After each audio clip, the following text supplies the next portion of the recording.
ঐতিহাসিক যমুনা আৰু মৰিবিল বেদখল আৰটিআইৰ জৰিয়তে পোহৰলৈ আহিছে চাঞ্চল্যকৰ তথ্য। চৰকাৰী বিষয়ৰ পৃষ্ঠপোষকতাত চলিছে বেদখল।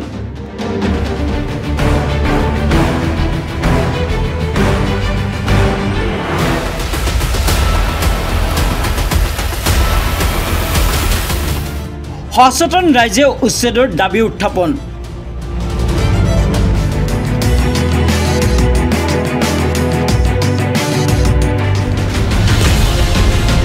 স্থানীয় দল সংগঠন নীৰৱ নিমাত। প্ৰায় 50 বিঘাৰো অধিক চৰকাৰী জলাশয় সংৰক্ষিত ভূমি বেদখলকাৰীৰ কবলত।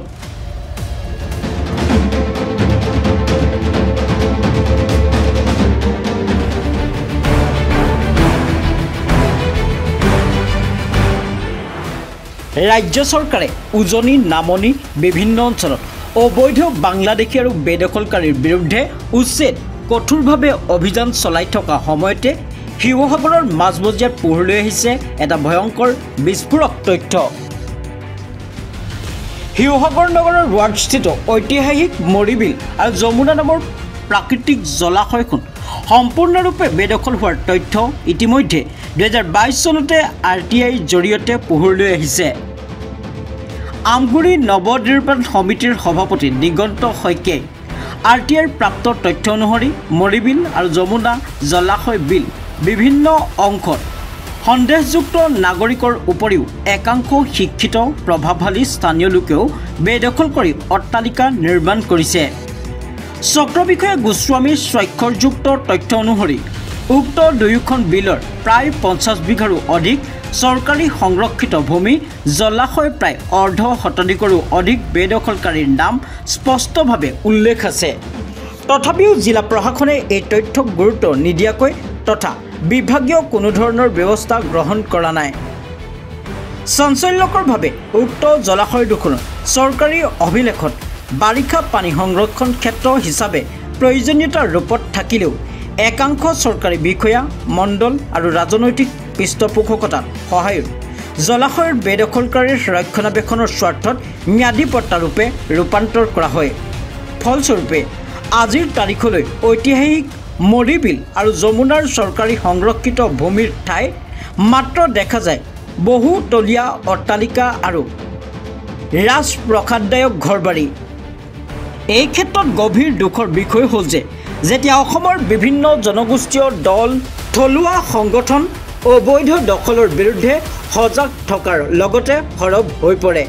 তেনে সময়তে শিৱসাগৰৰ এই চাঞ্চল্যকৰ বেদখলৰ তথ্য পোহৰলৈ অহাৰ পাছতো কোনো ধৰণৰ প্ৰতিবাদৰ ধ্বনি তথা উচ্ছেদৰ দাবী তীব্ৰভাৱে কৰা পৰিলক্ষিত নোহোৱাৰ গুৰুতৰ অভিযোগ উত্থাপন হৈছে।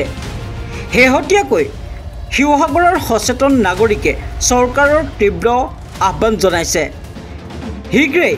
যমুনা আৰু মৰিবিল তথা জলাশয়ত বেদখলকাৰীৰ কবলৰ পৰা পূৰ্ণাংগ উচ্ছেদ অভিযান চলাই ঐতিহাসিক জলাশয় দুখন পুনৰুদ্ধাৰ কৰাৰ দাবী উত্থাপন কৰিছে। আনহাতে আমগুৰি নৱনিৰ্মাণ সমিতিৰ সভাপতি দিগন্ত শইকীয়াই দাবী জনাইছে যে এই সম্পূৰ্ণ ঘটনা এক উচ্চস্তৰীয় তদন্তৰ আওতালৈ আনি বৰ্তমান অসমত উচ্ছেদ অভিযানত উদ্যোগ গ্ৰহণ কৰি থকা সমগ্ৰ অসমতে একেলগে বহু সংখ্যালঘু সন্দেহজনক নাগৰিক বেদখলত জড়িত আৰু চৰকাৰৰ উচ্ছেদ অভিযান চলাই আছে তেন্তে কিয় শিৱসাগৰ নগৰৰ মাজমজিয়াত স্থানীয় ভদ্ৰলোকৰ বেদখলৰ প্ৰতি প্ৰশাসনে কিয় চকুমুদা কুলিৰ ভাৱত অৱতীৰ্ণ হৈ আছে? একাংশ সচেতন ৰাইজে চৰকাৰে দ্বৈত নীতি আঁতৰাই জলাশয় বনভূমি আৰু চৰকাৰৰ সংৰক্ষিত ভূমি উচ্ছেদৰ সমানে কঠোৰ ভূমিকা গ্ৰহণ আৰু ভূমি উচ্ছেদ অভিযানৰ জৰিয়তে এই ঐতিহাসিক যমুনা আৰু মৰিবিলক পুনৰুদ্ধাৰ কৰি চৰকাৰী সংৰক্ষিত ভূমি সাঁচি ৰখাত ভূমিকা গ্ৰহণ কৰিবনে নে ইতিহাসৰ বুকুত বিলীন হৈ যোৱা জলাশয়লৈ পৰিণত কৰাৰ ভূমিকা গ্ৰহণ কৰিব সেয়া সম্প্ৰতি লক্ষণীয় বিষয় হৈ পৰিছে। অসম চৰকাৰে এতিয়া যি উচ্ছেদ অভিযান চলাইছে বিশেষকৈ গোৱালপাৰা গোলাঘাট জিলাৰ উলিয়ামঘাটত আমি এই উচ্ছেদ অভিযানটো আৰম্ভণি জনাইছোঁ। কিন্তু একে সময়তে শিৱসাগৰ জিলাৰ শিৱসাগৰ নগৰৰ 10 নং ৱাৰ্ডত অৱস্থিত এই মৰিবিল নামৰ যি জলাশয় আছিলে এই জলাশয়টো গোটেই মানে অধিকাংশ মাটিয়ে বেদখল কৰিলে এতিয়া আপুনি অধিকাংশ পুঁজিপতিৰ হাতত গুচি গ'ল মাটি আৰু আচৰিত কথা আপোনাৰ এই মাটিৰ দাগ নম্বৰ হৈছে 4625 নং দাগৰ মাটি আৰু এই আৰটিআই তথ্যত প্ৰশাসক আপোনাৰ ৰেভিনিউ চাৰ্কল অফিচাৰে দিছে 58 জন বেদখলকাৰী তাত বেদখল কৰি আছে আৰু আচৰিত কথা তেওঁলোকে আৰটিআই আমাক দিছে বা দাখিল কৰিছে আৰু তেওঁলোকে বিষয়টো ভালদৰে জানে কিন্তু আজি পৰ্যন্ত কোনো একশ্যন লোৱা নাই কোনো উচ্ছেদৰ কাৰণে কোনো ব্যৱস্থা গ্ৰহণ কৰা নাই আৰু আমি এইখিনিতে এটা কথা কওঁ যে এই যিটো চৰকাৰী যিবিলাক মণ্ডলেই হওক বা ৰেভিনিউ চাৰ্কল অফিচাৰ হওক মহকা পিছলা কৰি আছিলে ইয়াত এটা ডাঙৰ নেক্সাছ আছে মধ্যভূত দালাল আছে সেই মাটিটো যি মৰিবিলৰ মাটি খণ্ড খণ্ডকে তেওঁলোকে বিক্ৰী কৰিছে ইয়াত বৃহৎ টকা কোটি টকাৰ ইয়াত লেনদেন আছে সেইকাৰণে ৰেভিনিউ চাৰ্কল অফিচাৰ হওক মণ্ডলৰ কথা কোৱাই নাই ৰেভিনিউ চাৰ্কল অফিচাৰ এই উচ্ছেদৰ কাৰণে তেওঁলোকৰ আগ্ৰহ নহয়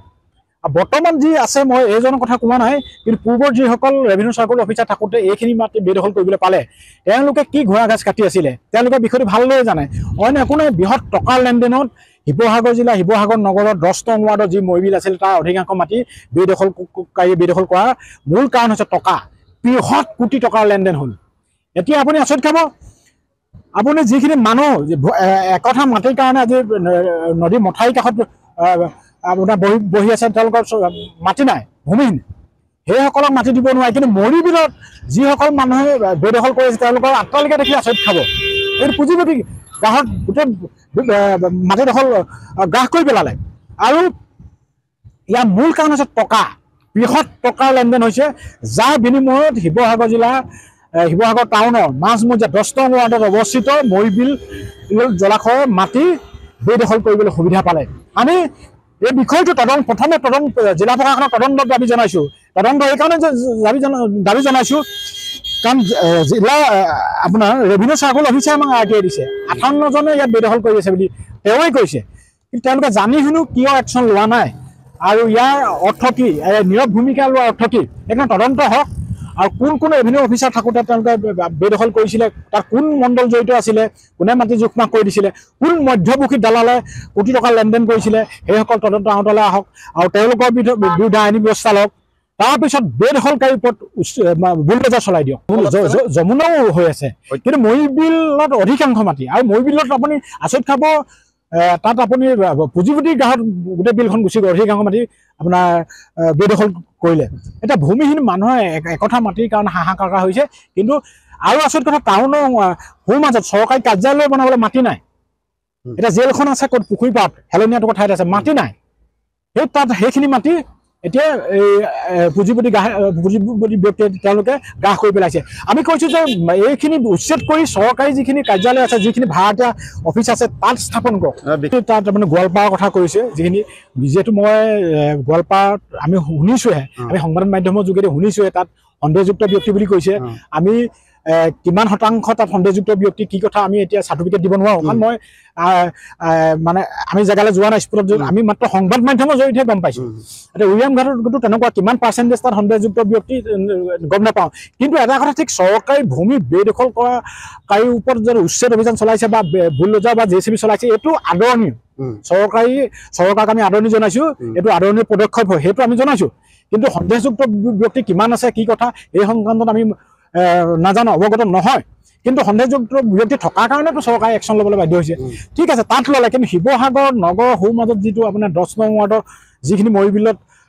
মৰিবিলৰ মাটি যিসকলে বেদখল কৰিছে এইখিনিও উচ্ছেদ কৰক কাৰণ চৰকাৰী বহু কাৰ্যালয় এতিয়া ভাড়াতীয়া হিচাপে আছে আৰু যদি তাত যদি চৰকাৰী কাৰ্যালয় স্থাপন কৰিবলৈ হয় তেতিয়া চৰকাৰ বহু ৰেভিনিউ ডিপজিট হৈ থাকিব ভৱিষ্যত চৰকাৰ বা চৰকাৰী ব্যৱস্থাই বা ৰাষ্ট্ৰৰ লাভালাভ হ'ব লাগিব ধৰ্মভিত্তিক বা উচ্ছেদ হ'ব মই সেই কথাটো কোৱা নাই আৰু সন্দেহজনক যদি ব্যক্তি আছে তৎকালীনভাৱে এওঁলোকক উচ্ছেদ কৰি লগালগ বৰ্ডাৰ বাহিৰ কৰাই দিয়ক আপোনাৰ বাংলাদেশ বাহিৰ কৰাই দিয়ক যদি আছে কিন্তু শিৱসাগৰ নগৰ আমি আকৌ পুনৰ কৈছোঁ যে শিৱসাগৰ নগৰৰ 10 নং ৱাৰ্ডত যিখিনি মৰিবিলত বেদখলকাৰীয়ে বেদখল কৰি আছে শীঘ্ৰে তেওঁলোকৰ উচ্ছেদ কৰক শীঘ্ৰে বুলডোজাৰ চলক শীঘ্ৰে তেওঁলোকে JCB লওক ইয়াত তেতিয়া চৰকাৰ তেতিয়া অসমৰ জনগণে গম পাব বা শিৱসাগৰবাসীয়ে গম পাব যে হয় নিৰপেক্ষভাৱে এই যিটো উচ্ছেদ অভিযান চলাইছে নিৰপেক্ষভাৱে কৰিছে সেইটো গম পাব।